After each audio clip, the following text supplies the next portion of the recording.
place to be on a Saturday night. Are we having fun tonight, Scott, or what? It's a great environment, good game, competitive game, good environment, super fun. Take a look at George Churchick, top of the leaderboard for the Billikens. You think I'd be saying that after the half? I did not. He played about 3 minutes and came in and popped 8 quick points to lead the Billikens. And, of course, you know what, Matt Cross and Cohen, Keon Thompson had a good first half for UMass. Billikens got Ezeuero in the game, so let's see if they can use him here early in the second half. Interesting, Josh Cohen, 9 20-plus point games this year, including season high 28. Tonight he's only got 5 points. Well, he's done a pretty good job, kind of by committee, trying to guard him, double teaming him, taking the ball out of his hands. Again, see if Cohen's got 2 personals as well. See if they can make him play on the defensive end, maybe pick up his 3rd personal.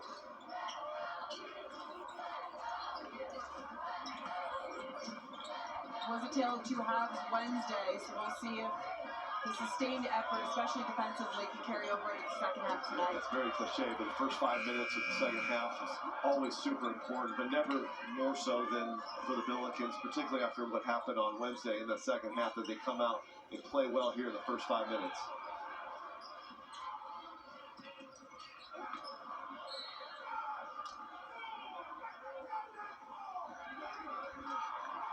What was your reaction to Travis Ford when he was pretty animated with your halftime conversation? He's always animated. I can't tell if he's mad at me or just mad at the situation or whatever, but he's always mad. But I think I understand his frustration. It's like you come into the game, you know UMass is going to pound the ball inside. They've done a pretty decent job, as you said, on Cohen, and then they knock down 5 threes, which you don't count on. So you scout them to do that. Then they come out and they do the very thing that they struggle at. So I understand his frustration, but they've got to make the adjustment. They've got to get out. They've got to get a high hand. Now they've proven they can make a few. You got to get out. Good pick and roll that time, and that's what you can do with Ezeuero. You get him in space and let him just slide to the rim. He's going to get to the line. Or dunking. He's just got gifts that nobody else has on this Billiken team. He creates space, his presence on the defensive end and on the glass. Again, you know, you want to really just play through him. And he's not really ever been the man in high school or in college. He goes to LSU, he's a role player. He goes to Georgetown, he's a role player. But now at St. Louis U, they're asking him, you need to be the man. Yep. We're going to play through you. So he's still kind of trying to understand, what does that mean? But like, what it means is like, you need to get 20 and 10 every night. That's what they're telling him, but he's still kind of trying to figure out how to do that.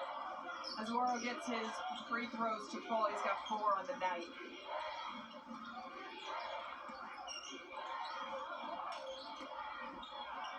This one gets kicked out all the way to half court. Yeah, another just offensive tap that time by Cross. Easy lay-in for UMass. Yeah, those are what just kill you. You play pretty good defense for 25 seconds. They tip it out, get another possession, and then they score. Their 7th offensive rebound, Scott. Yeah. That's what they want to do. They want to run, they want to press, they want to deny the passing lanes, they want to put ball pressure. We saw when Billikens did turn it over. They are coming straight downhill at the rim to the rack, trying to punish you for turning the ball over.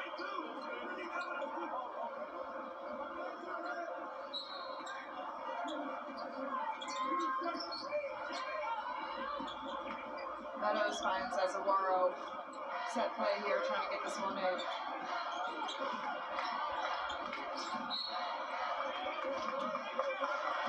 Yep, you see, that's what you can do, is you can just clear a side. It's like NBA. Just clear the side, get out of his way, and let him put it work. Because that's 3 fouls on Cohen. And now Frank Martin's got a decision to make. He's not too happy about that, saying, hey, my guy has a right to hold his position, but it doesn't matter. He's got a decision to make. If I'm Billikens, I'm going right back to Ezeuero. That's what they try and do. Ezeuero able to gather it, goes up and in. And see, that time there was a loose ball, and Cohen couldn't risk picking up that 4th personal, and Big Brad gets the layup. He's got 6.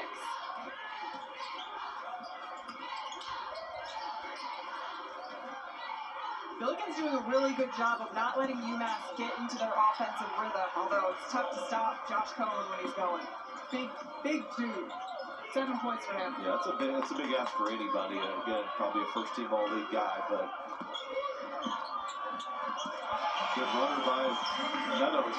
You know, we talk about Meadows as a potential scorer, and this is a guy that had 39 last year against Santa Clara, so he knows how to score, and you'd like to see him. He took 2 really bad shots in the first half, but if he takes good shots, he's certainly capable. Diggins draining the 3. He's got 8 on the night. Yeah, you can't go under a screen against Diggins. Shoots 37% from 3. Had 25 last week against GW. He's a proven scorer.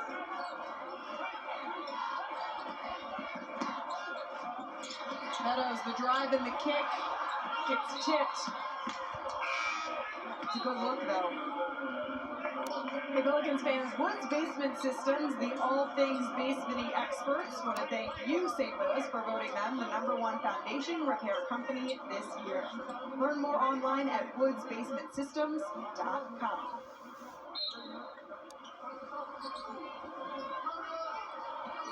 Mesh our little zone and out of bounds. Nice shot by Hughes. Wow, 9 for him. It's 33. Yeah, you better not celebrate because Umass is coming quick. They lead the A-10 in fast break points per game, nearly 14 of them. Single digits here tonight, but they can pick those up very quick. Bit of a scramble. Cross finally gets that one to go. He's got 11. Scramble, scrum, whatever you want to.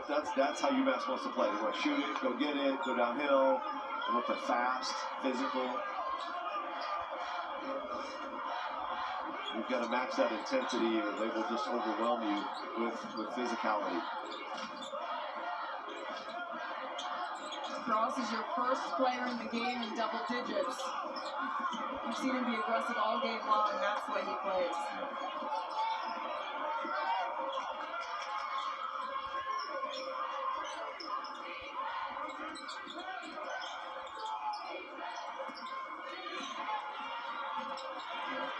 And so then what happens on the other end is they know Azaruro doesn't want to pick up his third personal. So Hank and Sanford puts his head down and goes right at him because he knows Big Brad doesn't want to pick up that third. So again, a little chess match by both teams. Again, while Big Brad's in the game, I think you got to use him. You can't forget about him and just settle for threes. TJ doing everything he can to use that body to get in low. It really is though. Larry Hughes, a gorgeous shot from the outside. You've seen it a couple times tonight. Taking another look. He drains the 3. We'll be right back.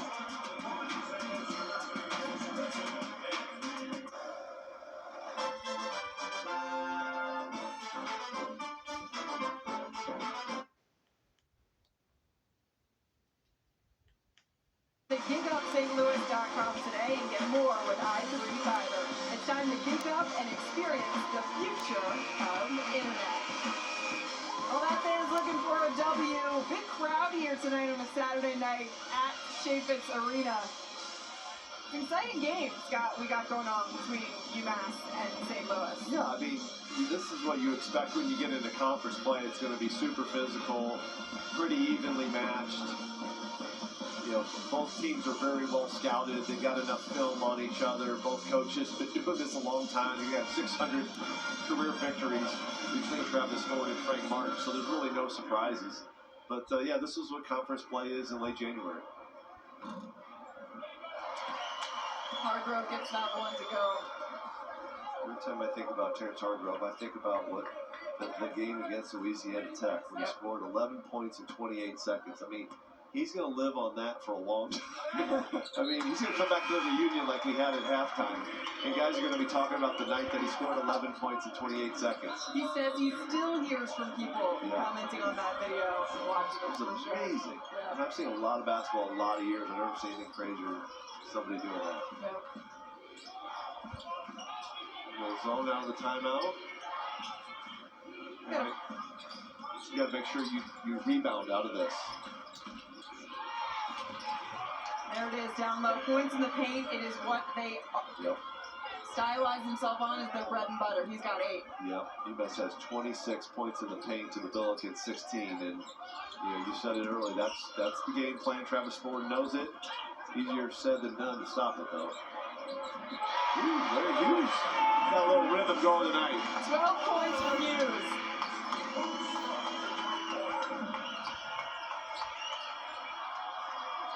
Cutting into a 4-point ball game. That's important for this squad in the second half. Yeah, they just got to stay connected to UMass. Again, they're probably not going to blow them out. They're not going to blow anybody out as you see the foul going to the rim. But you've got to stay connected. You got to keep it tight.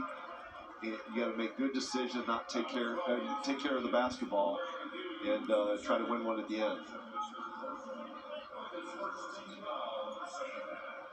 You know, it's really interesting watching Travis Ford's rotations and tonight. I mean, he's played 10, 11 guys. You mentioned Churches had 8 points.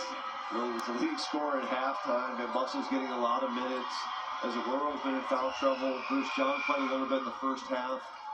Seen a lot more of Larry Hughes, a lot less of Sincere Parker. So I think Travis Ford trying to figure out what do we do with Parker. We know what his upside looks like, but we also probably lose a little bit on the defensive end. And you can tell that Parker's forcing a little bit. So, I mean, when you're in late January, you got to go with what's working, and you don't really have time to experiment. So it's just kind of interesting to watch the rotations. It is, I'm sure, difficult for a team that has a specific identity to then really go through a slew of injuries, and then their identity becomes completely different. I mean, they had 2 leaders. It was Gibson Jimerson and Terrence Hargrove Jr. leading this team. Well, now they got 6 players with 6 or more points. It's offense by committee, Scott. Yeah, and then you had a month or so without Parker. Meadows was hurt. Thames has been hurt. Hughes has been hurt. As Aguero just got eligible. So even since Parker even got back and healthy, again, he's still the rhythm and his role, it's still yet to be determined. And because everybody, while he was out, was kind of assuming identity and role, and then he comes out and he's such a big part of the offense, still trying to figure that out. It'll work, and he'll have some night where you look at it like he has 25, he just blows up. But again, still trying to find that rhythm, and Travis Ford just kind of trying to find the right chemistry in the mix that works. Yeah, Parker, that 21-point effort against VCU, and you thought, okay, this is what we're going to get every night, but it's just not feasible. And Bustle trying to get that to go. Good look, though. A good defensive transition that time. Billikens ran back hard. You can tell UMass wants to push in transition, and they got back, and now they're going to make them work in the half-court set. Whatever Frank Martin was just doing was fantastic. I don't know if you saw that, Scott. He had some dance hands over there on the sideline. If we can get another shot of that. He is animated. You're right. He's got the 3-piece suit on, rocking the Godfather look on a Saturday night. Yeah, he didn't mess around. You know, he was an assistant for Bob Huggins at Cincinnati. Kind of has that Huggins intensity. And then he went to K-State as an assistant with Huggins. Hughes for another one. Then took over the K-State job when Huggins left to go to West Virginia. Had a good run at K-State and then at South Carolina for 10 years and a Final Four appearance. That one glancing off the front of the rim. Nice rebound by Kellen Thames. Getting it over to Hughes and Medley. Coming the other way. Gibson Jimerson finishing the play for 3. There we go. Frank Martin. Classic Frank Martin. 10 points for him. They're the dance hands. Yep. Again, Jimerson hadn't got started yet, so if he can get a little rhythm, that could change the complexion of this game completely. Kellen Thames, nice rebound. Hughes finds the loose ball and throws it up. Can't get it to go.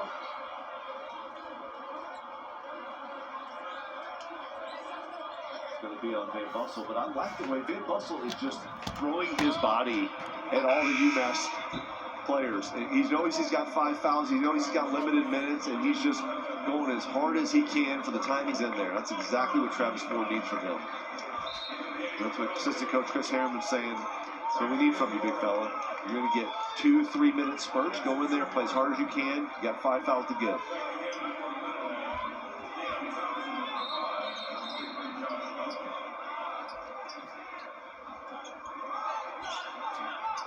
See a little full court pressure.